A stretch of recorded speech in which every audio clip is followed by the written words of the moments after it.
What's happening, guys? So the reason you clicked on this video is because you wanted to find out some ways that you can make money online. But before we get into that, we need to address a huge problem. There's currently a disease that's spreading. No, I'm not talking about that disease. Symptoms of this disease include zero creativity, extreme laziness, Kevin David actually legit copied everything that I teach, and the willingness to outright plagiarize other creators that do work hard with no shame. He talks about this same exact stuff, word for word, that I have been talking about for the past year. And this disease is especially bad when it comes to giving people financial advice. I mean, you'll watch some video on how to make money. We are going to talk about the top 3 paid surveys online. And I can tell you most of the advice out there is awful. So if you're actually foolish enough to try one of these methods, we earn $17.11, divide that by 8 hours of work, and that comes out to $2.13 per hour. You're probably gonna be very disappointed. But don't worry, because I got you covered, fam. Over the years, I've tried a lot of the make money online stuff out there, and there are a few methods that do actually work. I started trying all sorts of different side hustles and small business ideas as a teenager, and there were a few methods that actually worked, even for somebody who didn't have any experience and was broke. It's so easy, a caveman could do it. The best method that I found made me nearly $100 an hour. And everything that I mentioned on this list is going to be either something that I've tried myself or close friends of mine have done. So it's not going to be some copy of something that you've already seen 100 times. So first on this list is going to be how to sell pictures of your feet. Just kidding. I don't think anybody would want to buy something like that from me. But don't forget to smash the like button if you're into that sort of thing, or just smash it anyways because it helps the channel out a lot. Smash. Thank you. But yeah, I'm amazed that this video has over 2 million views in just a few months. That blows my mind. But anyways, the real number 5 on the list is going to be online tutoring. Now, I actually started doing this one while I was in college, and by the time I stopped doing it, I was making over $100 an hour. So the story goes, I was in college, going through undergraduate, trying to get into pharmacy school, and there's this test that you have to take in order to get into pharmacy school. It's an entrance exam called the PCAT. So I really wanted to do well on this test, and I scoured the internet forums. I basically bought like every book there is to try to do really well on it. And there were a ton of different resources out there. Some of them were pretty good, some of them were really bad, and then there were a few that were really good. I also asked a bunch of people that did really well on the test, and some people were just naturally really smart and they were gonna do well on the test anyway, so it didn't really matter what they studied. And then others were really good at researching what the best options were. And so it took me hundreds and hundreds of hours of studying and exploring and trying different things out for me to find what the absolute best option was, and this one was so much better than anything else out on the market. It wasn't even funny. And for the 0.01% of my audience that's actually studying pharmacy, it's Dr. Collins PCAT Prep. Seriously, this guy, Dr. Collins, must have an inside guy that writes the questions or something, because the stuff he told us to study was exactly what was on the PCAT. It was crazy. It was almost like he wrote the test himself. So anyways, I'm not that smart. I'm not one of those students that just naturally does really well on their tests and it really doesn't matter what they study. So I was able to do pretty well on this test because of the fact that I was able to find that really good resource. And so a lot of my friends wanted to know how I did so well on the test, and I shared my secrets with them. After a while, they started telling their friends about it, and it sort of just like spread through all the people who were taking pharmacy in undergrad at the University of Kansas. And so I started charging like $50 an hour or so because so many different people wanted to know how I did so well on the test. Now keep in mind, at this point I had done zero marketing. It was all word of mouth, and people were coming to me wanting to pay me just to tell them which resources to buy and basically how to go about studying for the test. So I started off by charging around $50 an hour, and eventually it got up to the point where I was charging around $150 an hour. And this was a win-win for both parties involved, because I was saving them hundreds of hours of time that they would have wasted studying and trying different resources that weren't nearly as good, and I was probably saving them thousands of dollars. A lot of companies would offer options where you would fly to a study facility for like a week, pay them several $1,000s, and they would supposedly tell you everything that's going to be on the test. But this option that I offered was much easier. You didn't have to fly anywhere, you didn't have to pay thousands of dollars, and it was getting people much better results. And on top of that, I was reinforcing my prior knowledge, which ended up helping me a lot in the future. So I was basically getting paid to get better at what I was doing already in the first place. So obviously this is going to be different from person to person. Most people watching this probably didn't go to pharmacy school, and so they can't tutor people on the PCAT, but a lot of people watching this, maybe you took a big test in high school like the ACT or the SAT and you did really well on that. Or maybe you're just really good at some random subject that a lot of people aren't that good at, like math for instance. The general rule here is the more specific the better. So a specific thing that you're good at, like a specific test or maybe a specific type of math that you can help people study for, that's probably going to be more profitable for you. For instance, I know medical doctors that charge thousands and thousands of dollars to tutor students on how to get into medical school. The big thing here is to just be creative and think outside the box and think about what you've already spent your time doing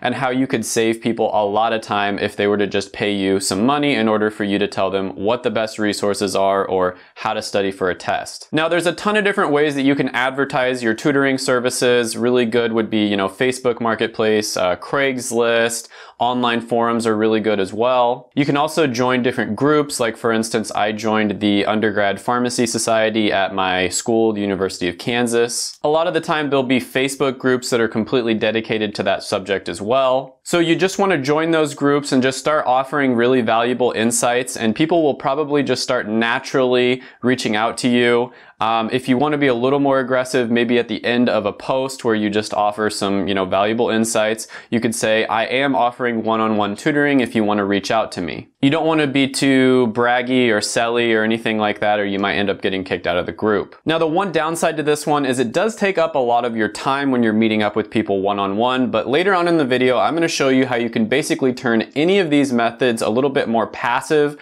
so you're not exchanging your time for money, you're more exchanging your resources or your knowledge for money, and that way you don't actually have to be there as much to help them. Number 4 on the list is going to be flipping items or online arbitrage. Now, I think a lot of people know about this one a little bit at least. You basically buy an item at a lower price and then you sell it at a higher price. And this can be an amazing side hustle if you have the cash to buy and sell stuff. So one really good tip here is always make sure that they come to you so you don't spend too much time on money or gas. So you always want to make sure that they come to a place near you, so maybe meet at a gas station that's just around the block from you. And this is whether you're buying or selling. It doesn't really matter. Either way, you want them to come to you. The only time that you'd go somewhere is if it's like maybe a really big couch or something that you have to haul, or it's just an incredible deal that you can't pass up. So you want to have an estimated price that you're willing to pay for the item, and then when you get there, you want to negotiate a little bit and try to get the price down. So some items that I've personally had a lot of success with are going to be phones, game consoles, laptops, different like accessories like iPods, for instance. Perfume and cologne is a really good one as well. And then video games as well. You can also do this on eBay as well. An item that I saw selling really well on eBay, for instance, was different buttons on a keyboard. So people would just go out and buy a bunch of different keyboards, and then they'd sell the individual buttons on eBay for like $3 each. The trick here is to just be creative and try to think of different things that people are searching for and wanting to buy online. And you want to avoid items that are in a really competitive niche, like something that a big company would be selling, for instance. You want to totally avoid those sorts of items because there's just no way you can compete with a big company. People do this with cars all the time as well. They'll buy like a broken down car and then they'll sell each individual part on eBay or online for much more than what the whole car is worth. And if you're not self-quarantining and you're willing to leave the house, you can also go out to garage sales or go thrifting. Anyways, you can find amazing items at garage sales for pennies on the dollar. Antiques and collectibles can be really great for making money. Furniture can be really great too if you have the room to store it, because a lot of the times when students move out, they'll just leave their furniture on their lawn. There are a ton of options here, and ever since I got my first vehicle when I was about 16 years old, I started doing this, and I've been making really good money doing it basically ever since then. And it's kind of hard to say how much you make per hour because it's kind of here and there, but I'd say you probably make well over $50 an hour if you just do it with just the items that are are really good sellers. And a really good place to check what items are going for is eBay. You can go to eBay and then look at the completed listings tab, and then you'll get a really good idea of what items are actually buying and selling for on the open market. And then a slightly different approach is if you live in a college town. This is a huge opportunity because, like I said, when students move out at the end of the semester, a lot of them will end up leaving tons of stuff just out on their lawn or right next to a dumpster. And I know it sounds gross, like dumpster diving, but I once found a fully functional flat screen TV right outside of a frat house. When some guy moved out, he just decided to throw his TV away and it worked perfectly fine. Some guy who probably looked like this, and I looked up the price online and it was nearly $800 brand new. Thanks, Chad. Now this one can be great as a full-time gig, but it's also just really good as a side hustle as well. Something that you can do once in a while. You kind of just wait for something to fall into your lap. Don't spend too much time on it. So number 3 on this list is going to be teaching English online. So 2 really great resources for this are going to be Cambly as well as QKids, and these are ones where you can just basically get started with this. And I think this one is pretty self-explanatory, but you basically teach people that are not from the United States of America how to speak and write in English. With Cambly, you're making around $20 an hour when you first start off. With QKids, it's around $10 an hour. QKids is a little bit easier to sign up for than Cambly. And usually they just want to chat a bit, and you don't have to be like an expert in English. You don't have to have an English degree or anything like that. They basically just want to have a normal conversation with normal American or dialect, if that makes any sense, with somebody who is from the USA. Now you can start off on these websites just to get a little bit of experience, and then after you've done it for a little bit, you kind of know the ropes,